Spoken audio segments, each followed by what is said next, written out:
This episode is brought to you by Indie Film Hustle TV, the world's first streaming service dedicated to filmmakers, screenwriters, and content creators.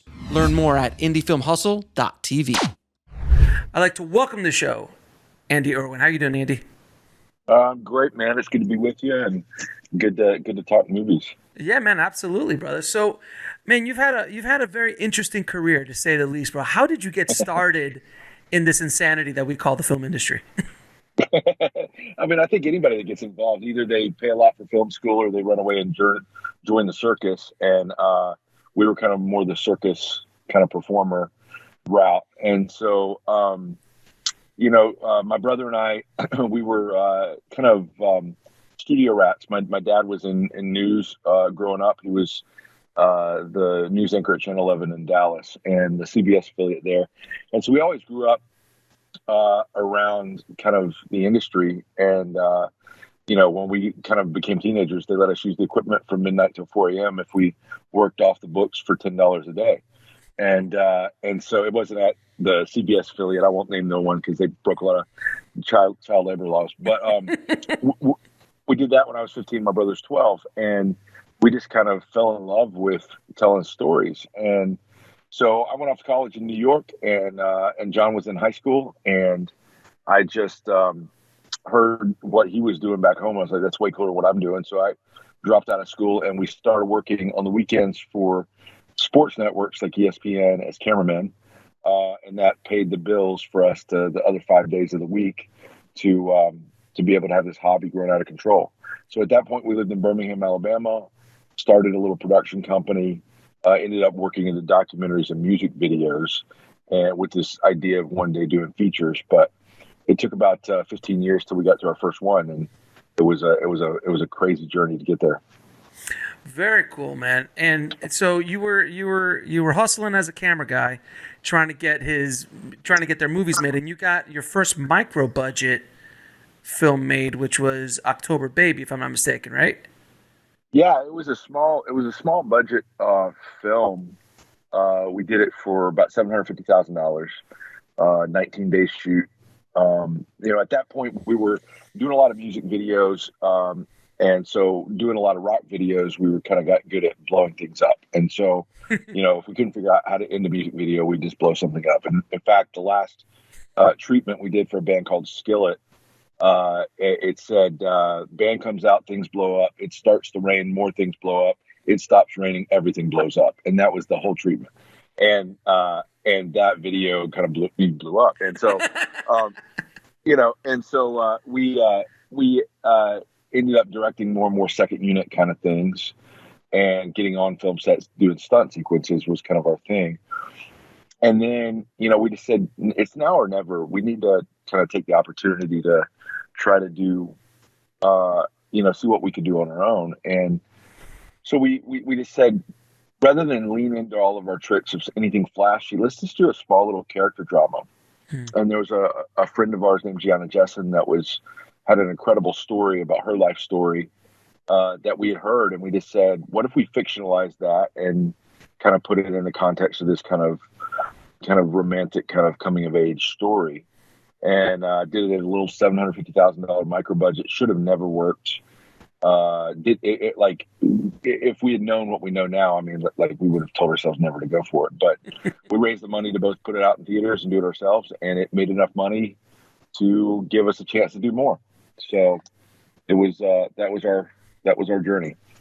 Now that the ignorance is bliss, isn't it? When you're young. Yeah, it is. It is. I mean, because they say whatever doesn't kill you makes you stronger, but there's certain things in this industry that actually kill you. And and so, I think if you knew all that going in, like we would never.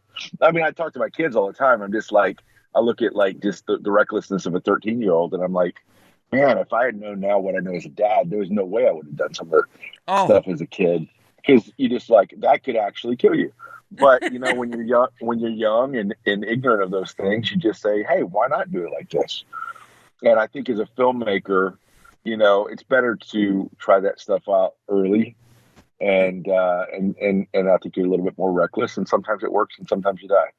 So, Exactly. Hopefully, figuratively, not literally, yeah, in our business. Now, yeah. but with October Baby, you actually took it out on your own, and you actually did your own do your own like forewalling of it, getting it out in the world, or how did you actually get it? Because it was a Yeah, fairly big hit for such a small budget.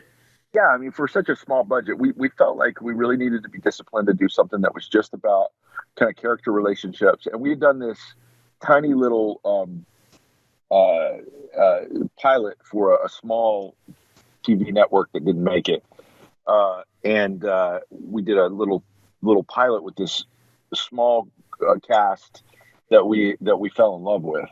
And in fact, one of the cast members that we discovered was James Austin Johnson, who is now the new Biden and Trump on Saturday Night Live. Oh, And okay. he was in Nashville, and he's since broken out this year. But he was this funny little kid that was 19 years old here in Nashville. And so, we took that cast, and the pilot didn't get picked up, but we were like, we love this cast. Let's insert them into this story that we're writing. And so we wrote it around that cast. And when we got done with it, it wasn't meant to be kind of a controversial film at all. It was really just based on my friend Gianna's story. Hmm. But it hit some kind of, raw nerves with different people.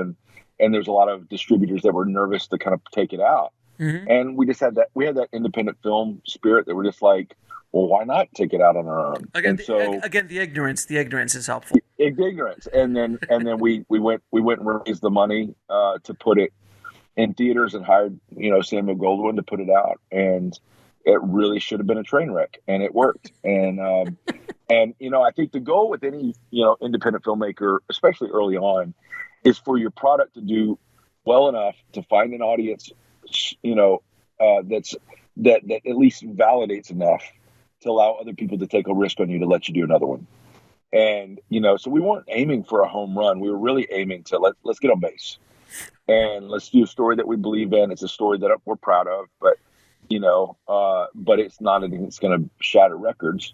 But let's get on base, show that we can do this, have one under our belt, and let's keep going forward. And that was what October Baby was for us. Now, with your music video background, what did you bring from your music video background into your narrative feature film? Because I mean, I've directed music videos a ton, and there's you get a lot of hours on set, which I think helps a lot. And you deal with craziness that you would never deal with on a feature film set. Sometimes on music video sets. Yeah, oh my gosh. I think there's a lot of things. I think first of all, it's kind of like, short films with a lot more volume to it because you're working on somebody else's budget. You're not having to go out and raise, $20,000 a pop to do short films. Somebody's paying you to do it. And, and back then there was actually budget for music videos. They've since kind of, gone to where, you can't do it unless, you're a college kid. But back then they actually had budgets. And I think there are several things. It allowed us to kind of get just time in the saddle and to try different things. And I think just like any other art form, for a long time up front, you make your way imitating other people, just trying stuff on, until finally there comes that moment where you find your voice and you're like, oh, this is the kind of stories I tell. This is my style. But for a long time up front, you're just trying different things on. Be like, what if it was like this? What if it was like that? And doing music videos allowed us to kind of try a lot of hats on. And so we started out in more the Christian contemporary world, and had a lot of fun there. But then moved into country some, and then we ended up doing a lot of stuff in the rock world. And that was where we just got to experiment. And then the second thing is it allowed us to learn how to deal with big personalities. And I think I think every actor wants to sing and every singer wants to act. So they're intrinsically kind of the same species. And I think you just learn to deal with, fragile egos, deal with people that need to feel safe. No artist, whether it's a music artist or an actor, wants to look stupid. And I think typically a lot of the neurotic behavior that is exhibited is just from people being afraid of looking stupid. And so it just allowed us to learn how to navigate a lot of that stuff. So it knocked some years off of those headaches of learning how to speak that language, so that when we stepped onto a film set, it's just like, oh, okay, this personality is familiar at least. And then my brother more particularly than me is more visual, and he brought a lot of that visual style into how we shoot. Yeah, I mean, I think as directors, the thing I've talked to actors all the time is they just want to feel safe, and if you can make them feel safe, they'll give you the best. They'll give you the best they can. But if they don't feel safe, that's when the problems occur. Yeah, well, and I've worked with a lot of actors that, there's certain actors I've worked with that have a reputation for sideways energy, but I just, a lot of them are like, no, they're sweethearts as long as they feel safe. That sideways energy means either you had a toxic film set or a weak film director or somebody that didn't really know what they wanted, and they felt like they had to. It's the same thing that happens with kids when, like, my kids at home, if there's not like some boundaries and stuff, and they feel like they're in charge, and they don't feel safe, then that's where you get all the sideways energy. But if they really know where they fit in the family, and you're giving them really good boundaries and giving them enough leash to be their own people and not trying to control them, but you're trying to direct them. And it's imperfect science, but it's really about that safety. And that's what creates that with actors. And I think we started learning that with a lot of the crazy neurosis that happens on music video sets. Oh, music videos. They are wonderful, aren't they? Yeah, right. If there was a podcast, we could just tell stories of what happened on set that we could legally say publicly. Yeah, I would have to change all the names. There was one music video I did where there's two artists that I won't name. Sure. That might have both been men, but the label paired this group together, and they were a duo. They're a famous duo. But they didn't get along. And so because they weren't like best buds the way they appeared on screen. They were like two different artists that were solo artists they paired together. And so, they had their own tour bus, each had their own tour bus. And it was a hot summer day, and we're doing this music video. And I would go into one's tour bus and say, so-and-so's, we're ready to get on set. He's like, well, it's so-and-so, my partner. Is he ready to go? No. He's like, well, I'm not going out until he does. I'm like, I'll be right back. And I go into their tour bus, and I'd be like, hey, man. And this went back and forth for like 30 minutes until I taught one of them into coming out first. And so it was constant. It was crazy. And I'm sure that's probably one of the most tame stories you have. Yeah. That's the one that I legally I'm not afraid of getting sued for that one. So we're good. Now, as directors, man, there's always that one day on set that the whole world's coming crashing down around you. The camera's not working. You're losing your light. The actor won't come out of the trailer. All this kind of stuff. What was that worst day for you? Which there's an argument to be made that every day has one of those. But right. But what was the one that sticks out in your mind, and how did you get over it? How did you get through that process that day? I think as a director, you always. I mean, the first 2 or 3 days of filming any film. The first 2 days of principal photography, you're questioning all your life choices. And you're like, it's all burning down. This is where I get exposed. This is where they find out that I don't know what I'm doing. Right. And you develop kind of a little bit of that marathoner's pace, and you get into a rhythm. And I think the biggest thing you have to learn as a film director is that you got to let certain fires burn. You're not going to be able to put out every fire every day. You just got to you got to keep one from consuming the entire set. And so there's little fires that are always burning. You've got to get used to, there's at any point in the day, there's at least 5 people that are going to be pissed at you. And I think as you have more time in the saddle, you get a little bit more calluses where you're like, you don't lack empathy. You're not immune to the fact that it's hard, but you just have to be okay that people aren't okay with you sometimes. And, but for me, the biggest catastrophe that ended up, I think, actually making a better film was on the movie Woodlawn, and so Woodlawn was another independent film that we had done. So it was one that was the most personal to us. It was a story that my dad used to tell us as a bedtime story growing up in Birmingham, Alabama, and it was the one that we wanted to make. And it's a true story about the last part of integration in Birmingham, Alabama in the 70s. And this one little football team that was the last to integrate. and the first Black superstar that came out of that system, this kid, Tony Nathan. And so we had raised the money to do it. It was the most money we had raised to that point. It was about $13 million. Oh, wow. And we went out to start, it was the last week of pre-production. And I cast a kid out of London to play the role of Tony. I don't know what it is about British actors, but they play the best people from the South. You look at anybody on TV right now that's got a Southern accent, I guarantee you they're from England. But so I cast this kid, really good actor that's going on to do some big things. And the week before we started filming, for whatever reason that was not an explanation, the embassy pulled his visa. Oh. They wouldn't let him travel.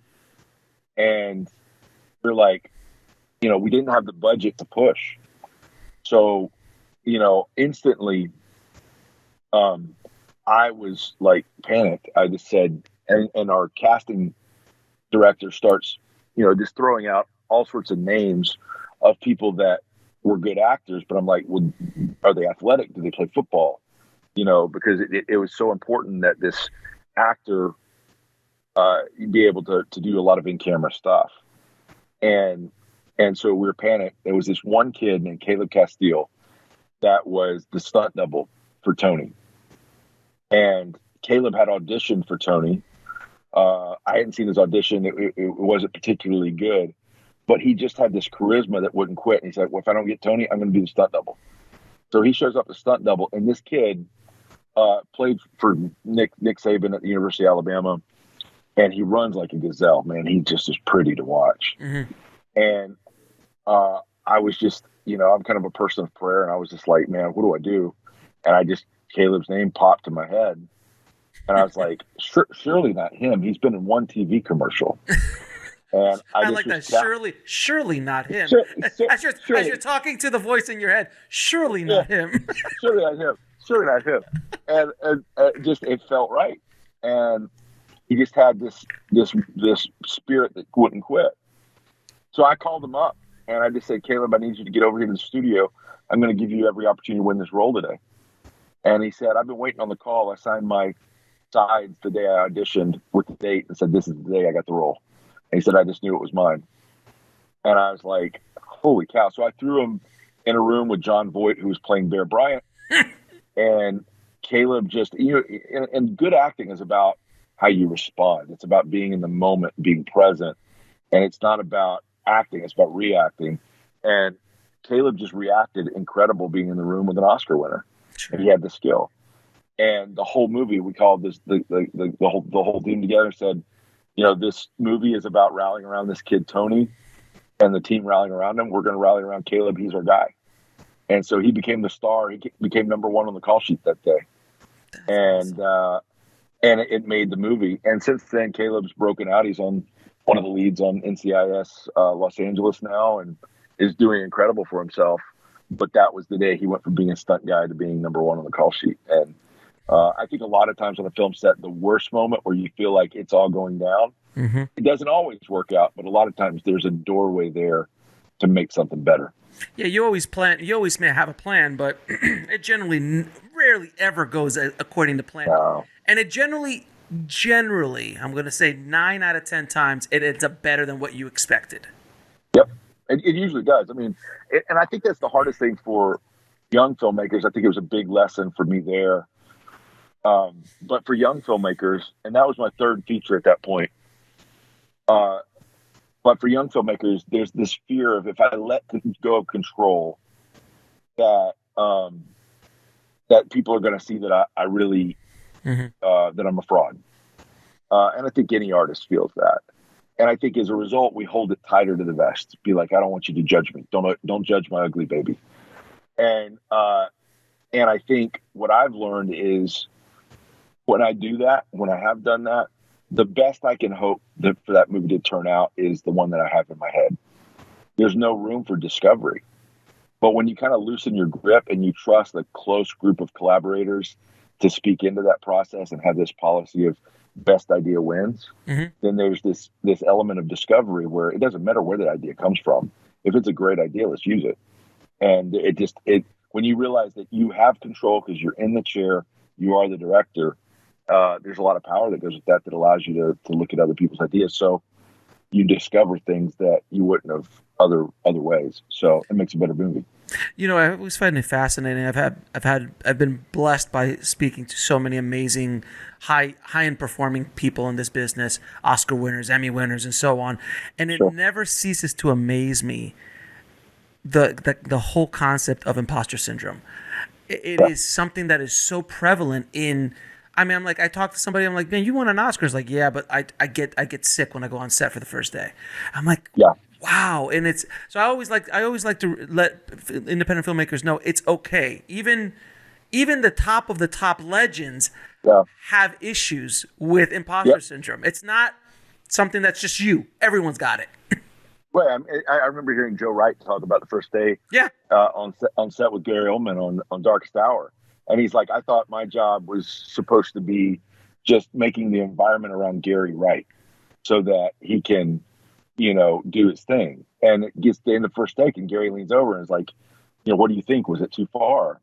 And he said, Joe realized at that moment, he said, really great directors want to be directed. Really great actors want to be directed. And, that idea that anybody always has that feeling of, I don't really know if I'm doing it right. And so after directing Voight in Woodlawn, I loved him in it. But he called me late one night, and John was like, Andy, it's Voight. Am I any good in this picture? I'm like, you're great. He's like, if I'm no good, just cut me out. Just cut the character completely out. I was like, John, go ask your Oscar, bro. Okay. I directed Cloris Leachman. She had an Oscar, and then in this latest one, Anna Paquin, she's the youngest Oscar winner. It's just, it never goes away. It just, all of us feel like, how did we stumble into this job? And there's a fraction of a percent of people that are just so qualified they can do whatever they want, and there's an arrogance that goes with that. But I think even in that case, I think it's motivated by insecurity. I had a great interaction with Denzel Washington when I was mixing Underdog, and we were on the sound stages at Sony, and he was mixing Letters to Jordan next door. I had Underdog. Michael Mann was mixing his TV series he's doing right now Across the Hallway, and then Jason Reitman was test screening Ghostbusters on the fourth stage. So we're all on stage 6. And I texted somebody and I said, oh my gosh, how did I get on this stage? Who's the imposter here? And my filmmaker friend wrote back and said, all 4 of you. I was like, oh, okay. All right. I'm sure Denzel at one point or another said that the same thing about because he just everyone starts somewhere, man. No one just comes out an Oscar winner. No one just comes out knowing everything. You got to go through the process. You got to get the bumps. I always call you got to get the shrapnel, and that shrapnel is what makes you, man. But yeah, you're absolutely right. Now, I got to touch on I Can Only Imagine, man.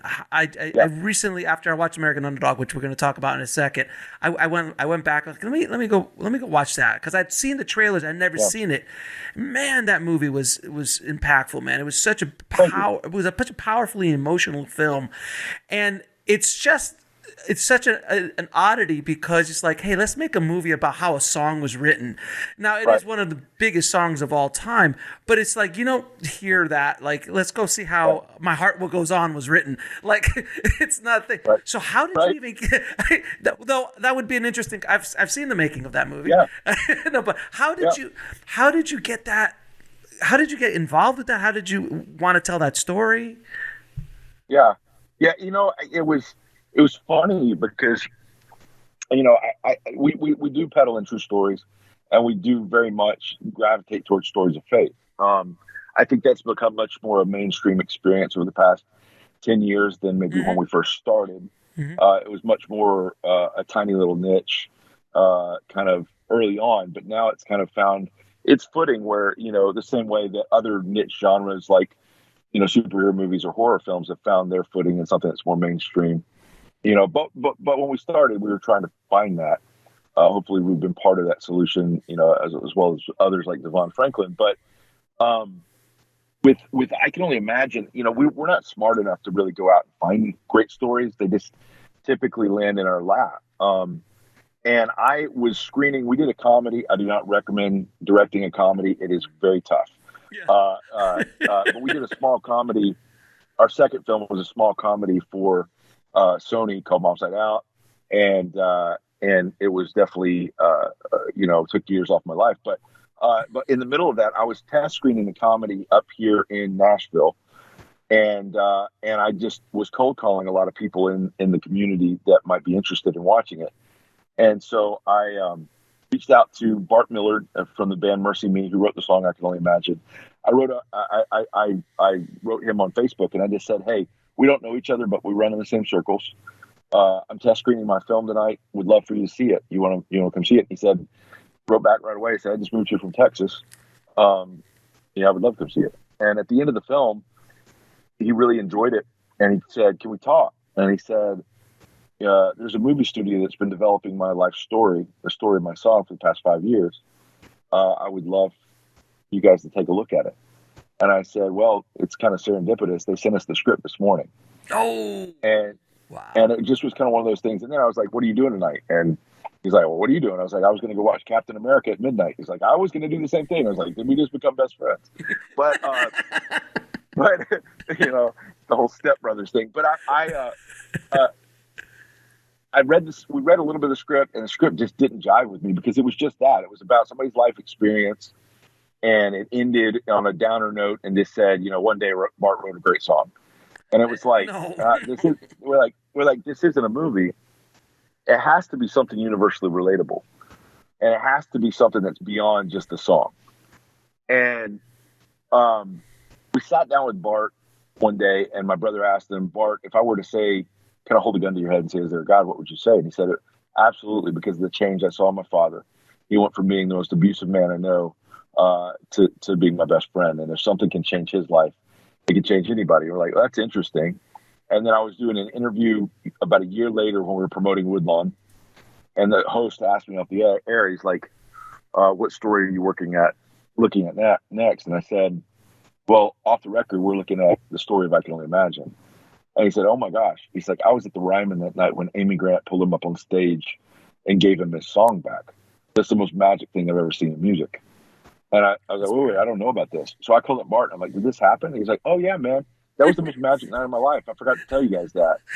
And I'm like, "You idiot. Help Start me, off help, with that, man. help me, help you." Help me help you." I'm like, well, that's a movie. And I'm like, there's your triumph. And so we engineered that whole film from the standpoint of what would it be. I think there's something universally relatable about the kind of the father wound that a lot of guys have in particular, people in particular, but guys. And that desire of every man, because of that fraud, imposter syndrome, wanting to have their father stand and applaud them. Oof. And so we were like, what if we engineered the moment at the end that there's an empty room and he sees his father, and the whole movie builds to that moment. And, and then, this abusive father that eventually stands in approval. And for men in particular, when they watch the film, it catches them way off guard and brings really big emotion because of that. And it's beyond something of faith. I mean, faith is definitely a huge part of the story, but it's really about that universal desire of redemption between a father and a son. And I think Dennis Quaid killed it. I think it's one of his best performances as the father. And I'm really, really proud. I'm really proud of how the film turned out. And that was really the launching point. We had a big disagreement with the studio on how to make it. They said there was only 17,000 people on the planet that would watch it because it was just to be fair, to be fair, on paper, not a good song. Yeah, it's very no, not at all, not at all. It's a song about a Christian. It's a movie about a Christian song. Like, really?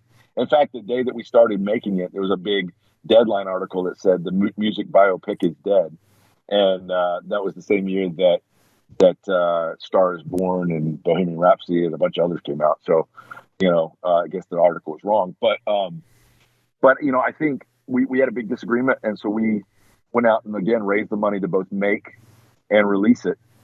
We did a blended fund of both P&A and the production budget, which was about $7 million on it, and then we bought it out from under the studio and made it independently.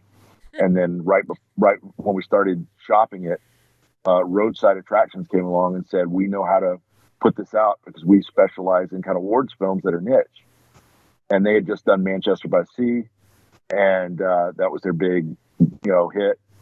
And we were like, okay, we'll trust you with it if we can do this deal with your sister company, Lionsgate, too. And so Lionsgate stepped on board. We did a deal with them and rented the system and put it out. And then little $7 million film did $86 million. It was just a good breakout moment. Not a bad. So that turned out of it started at a studio. Studio didn't believe in it the way you guys believed in it. You took it back from the studio, put your own money, found your own money in, and released it yourself. And then, of course, got all the money out of it. Well, our investors did really well. Investors, yeah, of course, yeah. And hey, we didn't do too bad either. I mean, my kids are going to college, but it definitely was life changing for us as well. Wow, man! But yeah, awesome. we did a page one rewrite, our version of the story, and that's when the studio, who had worked 5 years on it and couldn't crack the story, didn't like that, and we just said, hey, we're going to stick with our vision, and we made. You don't always want to go all in the moment. But there's certain hands where you're like, this is my all-in moment. And so we pushed out all the chips in the middle of the table, and it was either going to be a success or a disaster. And we just happened to land on the front side of that. Yeah, it landed on black for you. And yeah, there's no question. But look, there are those moments in life where you're given a choice. You're like, are you in? Or are you out? And unfortunately, so many filmmakers make that they do that all in at the very beginning of their career, and they like mortgage their house and they want to tell this story, and it doesn't work out well for them. So your story is definitely an anomaly. But then for everyone listening, well, they did it. I'm like, yeah, they did it, but look at the story they had. They had a song that millions upon tens of millions of people around the world knew. You had an audience. That's what the studio didn't understand. They didn't understand that there was so much love for that story. But then again, it wasn't just about the song. It's really about a son and a father. Well, it's about the ingredients. Like, that's why you can't go all in on every hand. The ego artist in each person that says, oh, this is going to be, that's only one component. The bigger things are branded IP is king. Having something that has a following. Mm-hmm. Then secondly, something that has the story ingredients. For us, we very much look at kind of how, what Jordan Peele did with Get Out. I mean, he had a great horror movie. It appealed to his core fans, but he had this rare universal overlay to it that appealed beyond just, slasher movies. It had a social justice appeal. It had a Hitchcock feel. It was something for everyone, or a movie like Quiet Place that did that same thing. It was about that universal idea of a father trying to make his family safe, a father and mother trying to fight for their family. That was beyond a horror movie. And so those ingredients are rare. But when you have the ingredients, you have the branded IP, and then the third thing is timing. It's all about timing. Like, I can only imagine could have happened 10 other ways at 10 other times, and I'd say 9 other times it fails. Right. It just the timing was just right, and all the stuff lined up, and we, just happened to fall into that, and so. So now your new film, American Underdog, which, by the way, I absolutely love. My wife and I, we got the screener sent to us, man. With my wife and I, my wife doesn't know about football much, but I'm like, look, it's a good movie. Look, it's got this guy in it, and it's got Anna Paquin. She's like, oh, Suki. I'm like, yeah, Suki from True Love. Yeah. True Blood. Yeah. So she's like, all right, I'll watch it.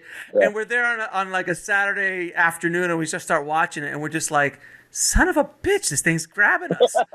Holy shit. I love that. That's like, it's pulling me in. Like, what the hell? Like, I knew who Kurt Warner is. I didn't know the extent of his story. I knew he was an underdog, but I didn't know the details. Right. But the key was watching my wife watch it, who knew nothing. And she was like, getting involved in the emotion and the characters and the story. Right. The football was just an aftermath. Like that doesn't even matter to her. It was all about the characters. And again, when you were saying IP, I mean, you've got Kurt Warner, who's a very famous football player, and then you throw the word underdog, and then you throw the word American underdog. I'm like, might as well just put up Stallone and Rocky up there at the same time, brother. I mean, like you were hitting a bunch of good. So when I saw it come through my view first time the trailer, I was like, oh, this is gonna do well. Oh, this is gonna do just fine. How did you guys get involved in this story, man? Well, and it didn't hurt that the Rams won the Super Bowl and gave us some free advertising for the home video. But it's again one of those things that fell to us, and I'm really grateful for it. But 20 years ago, when I was a sports cameraman, the only Super Bowl I ever worked was in 2001, the Super Bowl in New Orleans, and it was Kurt Warner in his second Super Bowl against Tom Brady in his first. And the story we tell in our movie had happened the year prior. And I just remember watching Kurt and being like, just intrigued by the guy.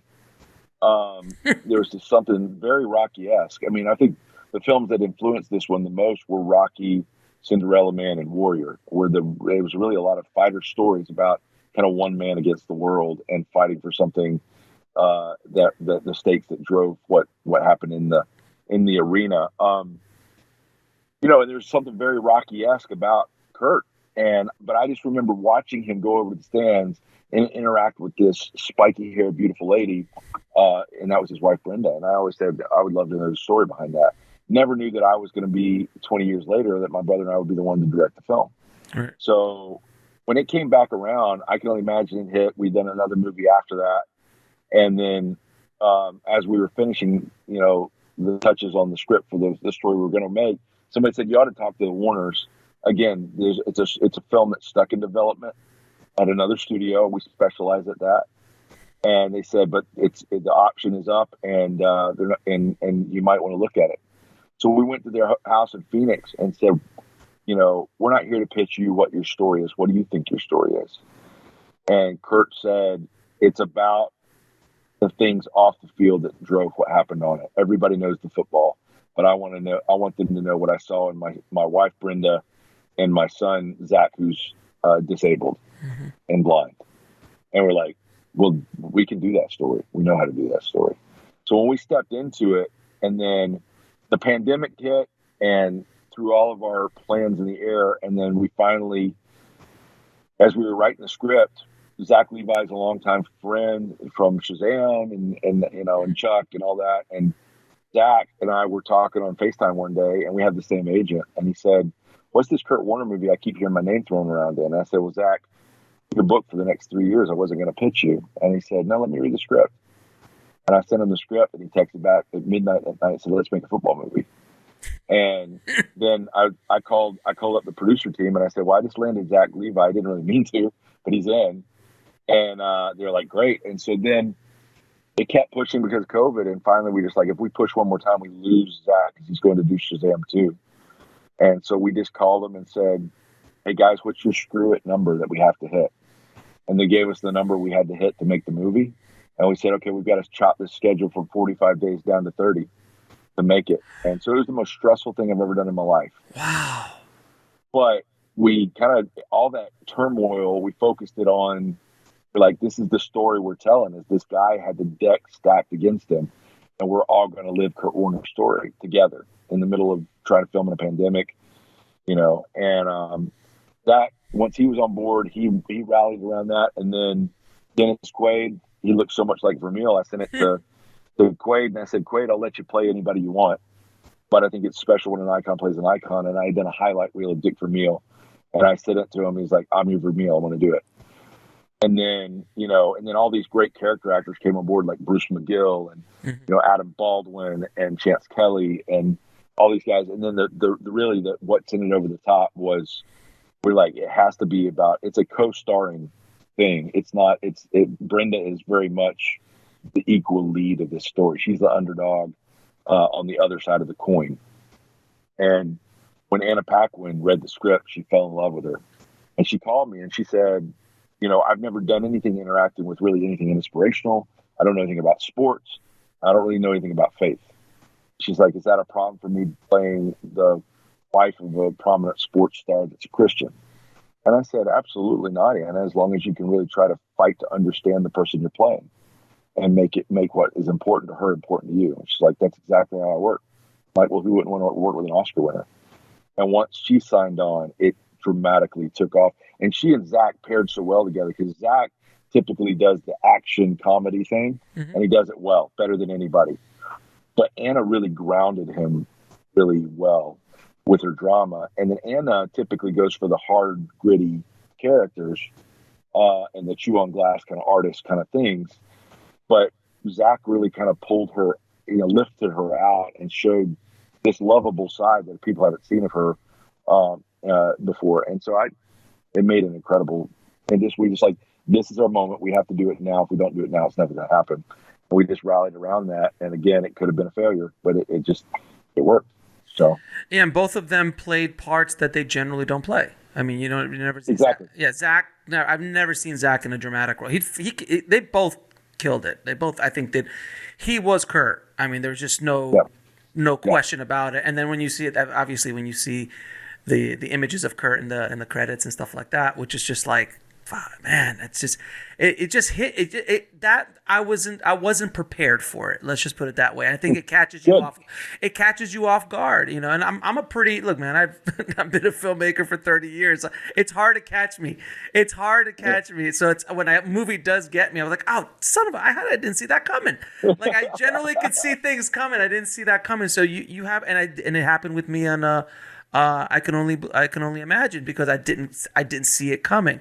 So the way you guys are approaching stories it has a very unique perspective, and yeah, you come in through faith and that angle of it, but it hits you at an emotional level that generally you don't expect as a film as an audience member, because so much of the stuff that we consume today McDonald's fast food kind of entertainment, and then when a home cooked meal shows up, you're not kind of ready for it. Yeah, exactly. I mean, if you're used to McDonald's, when there's broccoli on your plate, you kind of roll your eyes at first, even though it's really what your body needs. And so it's like, how do we dress that up in a way that makes it non-threatening, but then still allow something of substance to. And I think that, and I love hearing you say that, because I think the audience that I value the most out of any audience, I mean, absolutely, we serve a Christian audience that loves stories of faith, and I don't apologize for that. But the audience that I value their opinion the most is the audience that we call the benevolent skeptic. The benevolent skeptic doesn't have anything against faith. It's nothing that they feel negative towards it, but it's also not something they naturally consume. And when you can kind of catch them off guard and earn the right to be heard, and leave them with something to chew on and to think that they didn't expect, it leaves them with something that maybe not a part of their natural daily diet. And I think it's really cool when somebody from that audience, we did another another film last year at the same time, which I don't know why we did that. We were just a glutton for punishment, but we did a documentary called the Jesus Music, which was about the history of Christian music. And it was one that was just a passion project. There was a love letter to a lot of our friends. And there was a critic that I've since become really good friends with on through Instagram, but I didn't know him at this point. But he wrote his critique of the film, and he said, I'm a self-professed, agnostic, borderline atheist.